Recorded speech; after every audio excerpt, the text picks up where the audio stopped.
Hey everyone, welcome to This Explainer. Today, we're diving into the wild, almost unbelievable history of MDMA and its related compounds. We're going to trace its forgotten origins, look at the incredibly rigorous science used to catalog it, and unpack its deeply turbulent cultural journey. It's a story that bridges accidental chemistry, massive underground dance movements, and modern psychotherapy. Let's get right into it. Here's our roadmap for today.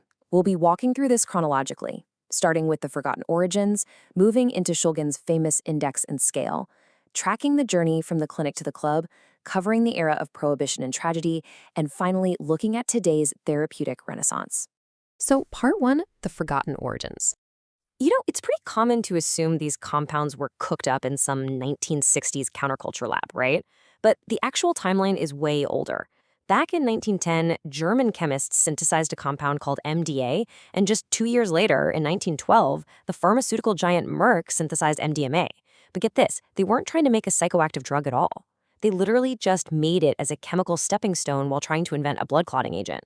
So it basically just sat on a shelf, gathering dust for decades, until 1965, when a brilliant psychopharmacologist named Alexander Shulgin resynthesized it. By 1976, he was testing it on humans, including himself, and finally unlocking what it actually did.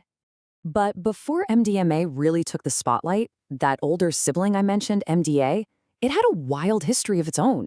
In the 60s, believe it or not, it was actually being sold as an appetite suppressant. And at the very same time, the CIA was testing it on people, hoping it could be some sort of chemical tool for interrogations. Meanwhile, early therapists were using it to treat mental health issues. It was all over the map. Then, in 1970, the US banned MDA outright. And ironically, wiping MDA off the board is exactly what cleared the stage for a lesser-known, completely legal alternative, MDMA, to step right in. Okay, moving on to Section 2, Shulgin's Index and Scale. So, this is where our story shifts from accidental discoveries to hardcore, meticulous science. 1,300. Just let that number sink in for a second. In the massive 2011 Shulgin Index, Alexander Shulgin and his colleagues painstakingly cataloged over 1,300 psychoactive compounds. They focused heavily on phenylethylamines, which is the chemical family MDMA belongs to. This wasn't just some casual checklist either. We're talking detailed physical properties, exact synthesis methods, and complex biochemistry. Shulgin was systematically mapping out a totally uncharted territory of the human mind. But here is the really tricky part. How on earth do you scientifically quantify something as deeply subjective as a human emotional state? Well, Shulgin and his team came up with a very rigid 6-tier system. They called it the Shulgin rating scale. It goes all the way from minus, meaning absolutely zero effect, up to +2, where you definitely feel it, but you could still go about your ordinary day if you really had to. Then you hit +3, where you are fully engaged and ignoring it is literally impossible. And finally, there's the elusive +4.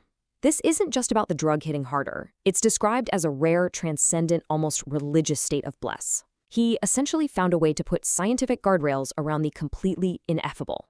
To give you a real sense of how this scale worked in practice, listen to this actual trip report Shulgin wrote for a compound called 2CT2. He records the exact dosage, 22 milligrams, and charts the experience.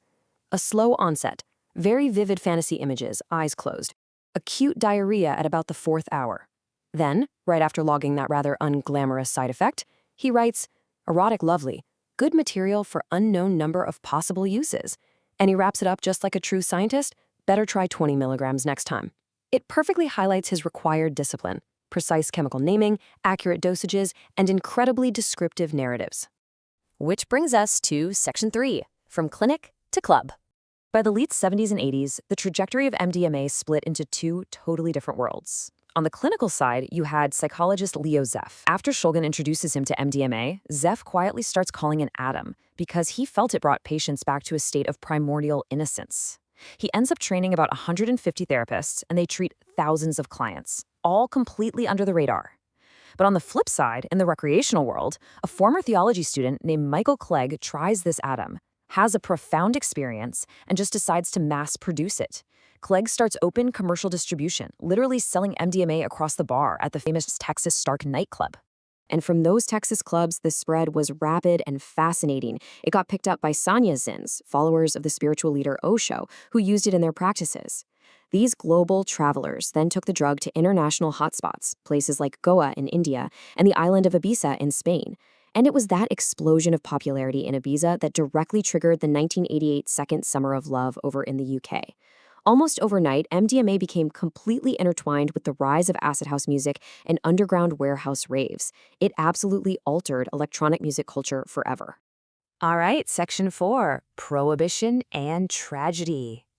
Of course, a massive, highly visible club culture is inevitably going to attract the attention of lawmakers. In 1985, after catching wind of these massive distribution networks, the DEA slammed down an emergency ban, placing MDMA in Schedule 1. That means they ruled it had no accepted medical use and a high potential for abuse. By the end of that same year, the World Health Organization followed suit, effectively banning it worldwide. And then, a decade later, the narrative turned incredibly tragic. The world saw two highly publicized deaths, 15-year-old Anna Wood in Sydney and 18-year-old Leah Betts in the UK. Both teenagers died after taking MDMA, and the news sent absolute shockwaves across the globe. When we look objectively at the fallout from Prohibition, the data shows a really complex, messy picture. Despite the heavy legal bans and massive media campaigns warning the public about the dangers, illicit use continued to skyrocket globally. Then, around 2009, a massive global shortage of the key chemicals needed to make MDMA led black market chemists to create new, often much more dangerous synthetic replacements like methadone. And when actual MDMA finally bounced back on the illicit market, underground labs had figured out how to make ultra-potent crystal forms. We started seeing pills with 2 to 3 times the historical dose. Sadly, that led to a sharp spike in overdose deaths, which prompted urgent global debates about whether we need harm reduction services like pill testing. And finally, Section 5, the therapeutic renaissance. So here we are, over a century after it was first synthesized, and the story has basically come full circle. Right now, we're witnessing a massive resurgence of scientific interest globally regarding MDMA's therapeutic potential. Researchers are running rigorous clinical trials to see how effective it is as a tool alongside psychotherapy, specifically for treating severe trauma, like post-traumatic stress disorder and other really complex mental health conditions. It is pretty wild to think that the exact same compound that was demonized globally as a dangerous club drug is now positioned at the absolute cutting edge of psychiatric medicine. So I want to leave you with this to chew on. From an accidental byproduct for a blood clotting agent in 1912, to an underground therapist's secret tool, to a globally prohibited club phenomenon, and now back to a highly researched clinical medicine, what does this dramatic cyclical history actually teach us about the complex relationship between chemistry, our culture, and the human mind? It's a huge question, and one we're definitely going to be grappling with for a long time to come. Thank you so much for joining me for this explainer. I'll catch you in the next one.